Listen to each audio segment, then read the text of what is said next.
I stumbled on an interesting way you can transform this species into something brand new, and with very little effort, watch a change right before your eyes. And yet nobody seems to be taking advantage of it. The change itself is so easy, effortless, and substantial that it almost feels like witchcraft. Supposedly you can use the sun, but I'm going to test that theory because I'm not sure if the outcome is equivalent. Back when I really began the woodworking part of my career, I was kind of obsessed with collecting exotic woods, thinking that would be the ticket to set my work apart. Kingwood, Sandy Kiat, Cocobolo, Bali, Black Limba, it's all beautiful, it's all expensive, and much of it is still sitting in my collection because I just can't settle on the right project for them. Part of the reason for that is I stumbled on this common, overlooked species at the time, which kind of fascinated me. Not him. This is tulip poplar. The trees are everywhere in the eastern US and up into Canada. These quick-growing giants soak up minerals from the ground which get dragged through the tree, leaving some of the most unique figuring and brushstrokes to their faces. And yet, it's considered undesirable. Whether you're a woodworker or not, chances are you've walked past this species many times, either outdoors or in almost every boring home improvement store. I hope in this video I will change some minds by demonstrating a few easy techniques to adjust the qualities in this wood and give some side-by-side comparisons to those approaches while building a couple of small projects along the way. If you're not a woodworker and you've just ended up here, I hope you find some of the same delight that made me curious about this entire craft of woodworking in the first place.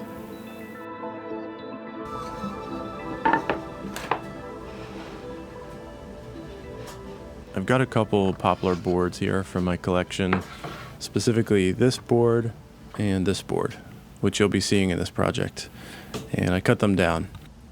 I'm building two boxes here with mitered joints. One has some already fading green cutting through it that's flanked by lighter wood grain, and the other has a mix of some of the darker tones and streaks that poplar sometimes contains, which terminates at this kind of cool contrast line throughout the board. I want to build two illuminated light boxes with them, so I've also cut a groove in them, where I will recess some glass later. With the mitered cuts, it allows me to get the waterfall edge effect of the grain seamlessly wrapping around the box. But before I glue those boxes up, I'm going to add a small interior chamfer of about 10 degrees to the front face of this box, something that can't be done after it's all glued. All woods have their individual character. Some are naturally well suited for outdoor furniture or kitchen utensils. Some are excessively hard, making them good for flooring and other uses that require a more robust structure.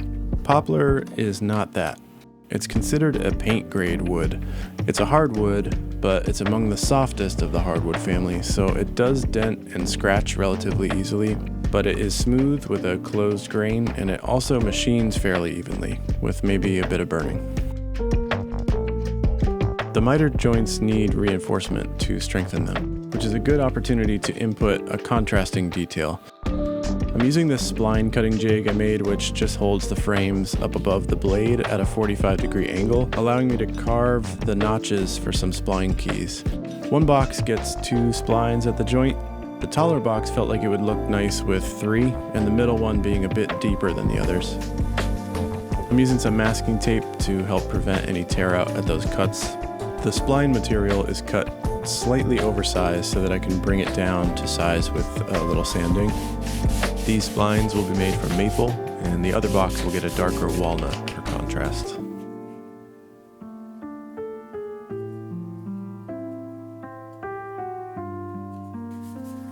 And with the fit settled, I can cut my spline keys now out of that material over on the bandsaw.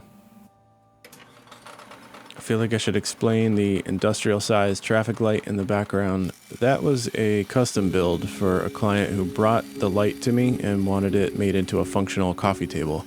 I've only ever put up a quick time-lapse video of that build, but that was basically my first custom client back in the day, so I'm considering a revisit of that video and putting out a longer form with some more context because there's a weird news update to that piece. Placing these keys is pretty straightforward. You just need to be sure they're sitting flat in the channel and not teetering to one side or the other. That could be a little tricky to see because the glue squeeze out kind of blocks the view in there, so you just develop a feel for it. My autofocus really wanted you to see this broomstick. Press like if you like this broomstick.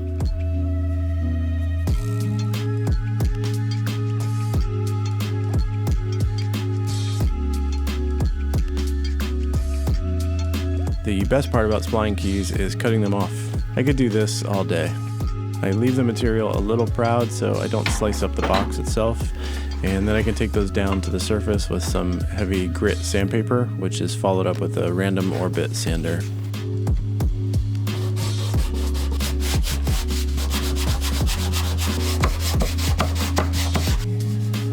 We're up to 150 grit now, and I like to do a quick check on the contrast and seeding of those splines with some water.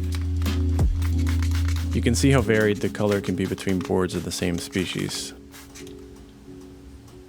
With the boxes ready, we can start adjusting this color now.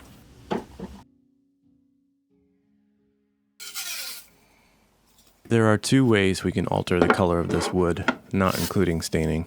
I'm setting up a test to compare both approaches here. Test 1 is oxalic acid, a natural compound in plants. It's still toxic, don't put it in your eyes. This is usually used to clean old woods from mildew stains and other debris, but it has a really unique effect specifically on poplar. The mix is very simple. I'm using 1 tablespoon bleach to 32 ounces of water in a chemical-resistant spray bottle. This is one critical step. Don't use a regular spray bottle. But you can go pretty imprecise with this mix, so don't be intimidated by it. I use hot water, I'm not sure if that's necessary, and then shake it up until it's mixed. On one end of this tape, I'm going to spray both boards that I picked up this morning. Some poplar has a very pronounced purple coloring, and this one really exemplified that, so it'll be interesting to see how that goes. I know the purple will not remain. And the second way we can modify this color is simply by using the sun. I've always been curious whether the bleach is actually doing anything deeper than the sun would. There's an undeniable shift on boards with a lot of green present in them, so I went and found another poplar board with a bit of green figuring woven through it, and I'm going to use that to demonstrate how significant the bleach alters that tone. This footage is sped up slightly, but what you're watching is only over 2 minutes or so. And this is what it looked like when the bleach hit the wood just a moment ago.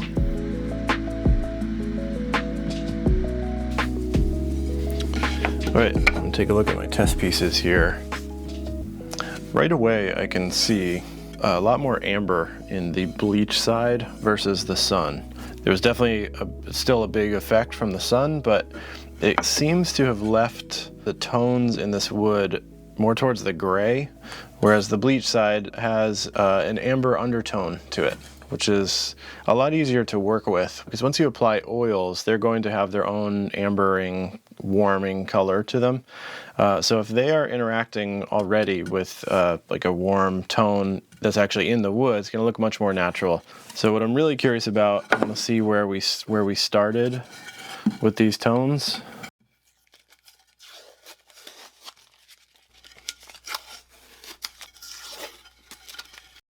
To really take a look at the difference here, I'm going to just spray both of these. This is just water.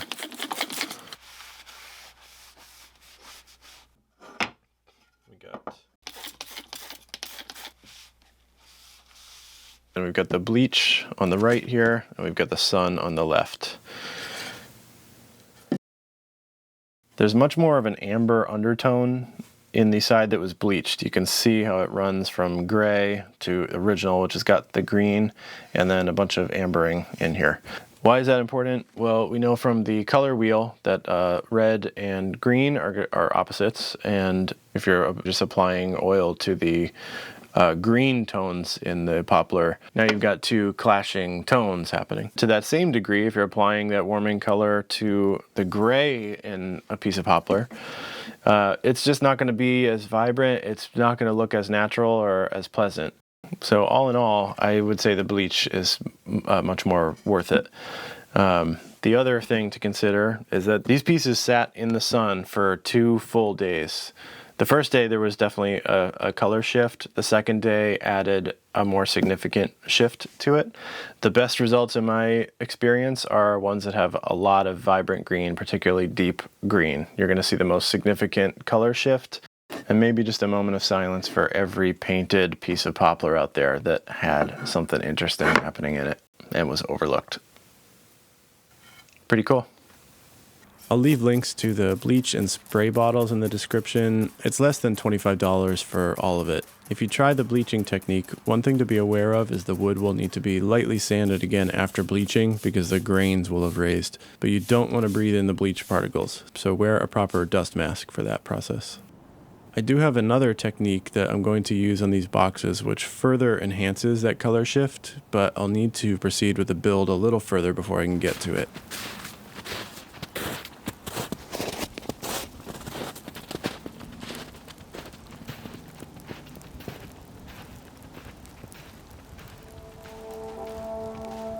One of the things that I've enjoyed about woodworking is finding different ways to weave some of my other interests into it.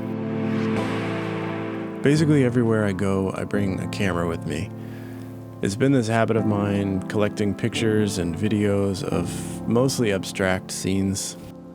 If it's a stark, foggy setting, I could be out there dragging the tripod around for hours. Long exposures, blips of light, isolated subjects, and I honestly almost never do anything with this stuff anymore, aside from let it fill up hard drives.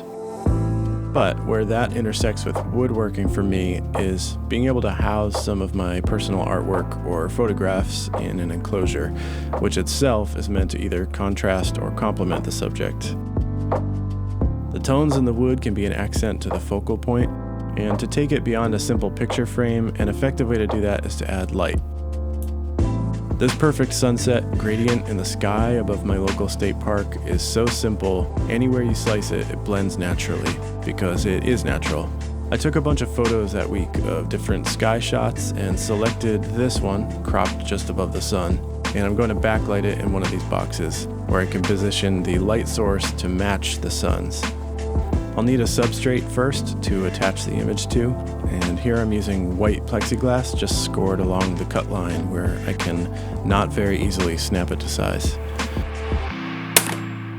These can also be cut with traditional tools. I just don't like getting acrylic into my dust collection system.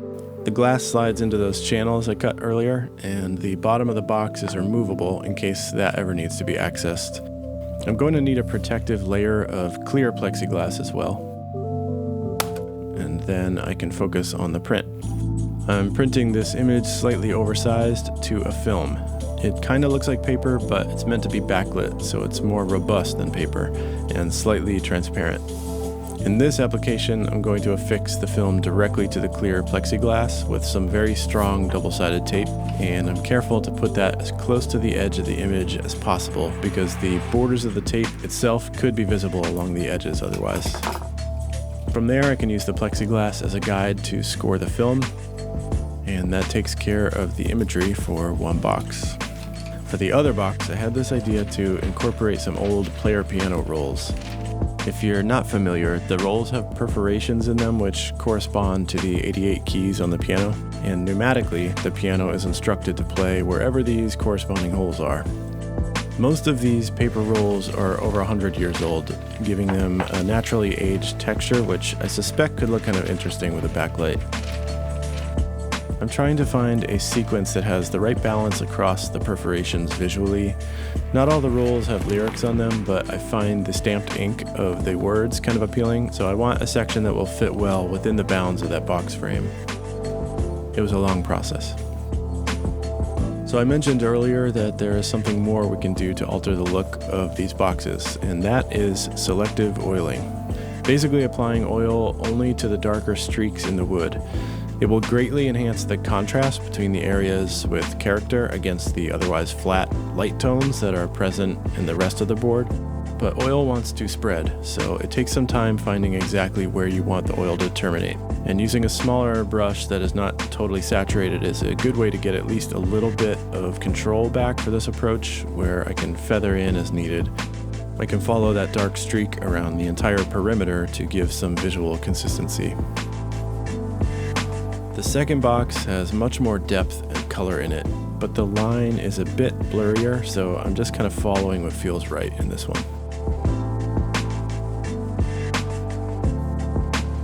And these maple splines are masked off to prevent oil getting in and yellowing those pieces.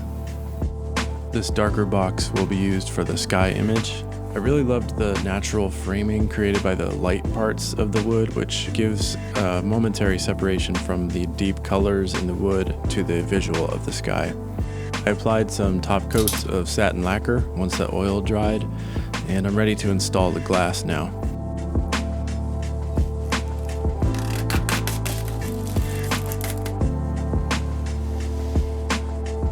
With the bottom panel removed, I'm going to install a basic lamp socket. These have a hot and neutral line, which is wired up really easily to both terminals, and the socket secures right into the wood. I'm positioning that socket toward the back of the enclosure to create more diffusion from the light bulb itself, allowing it to more accurately match the light source in the image, and then I will secure the bottom into place.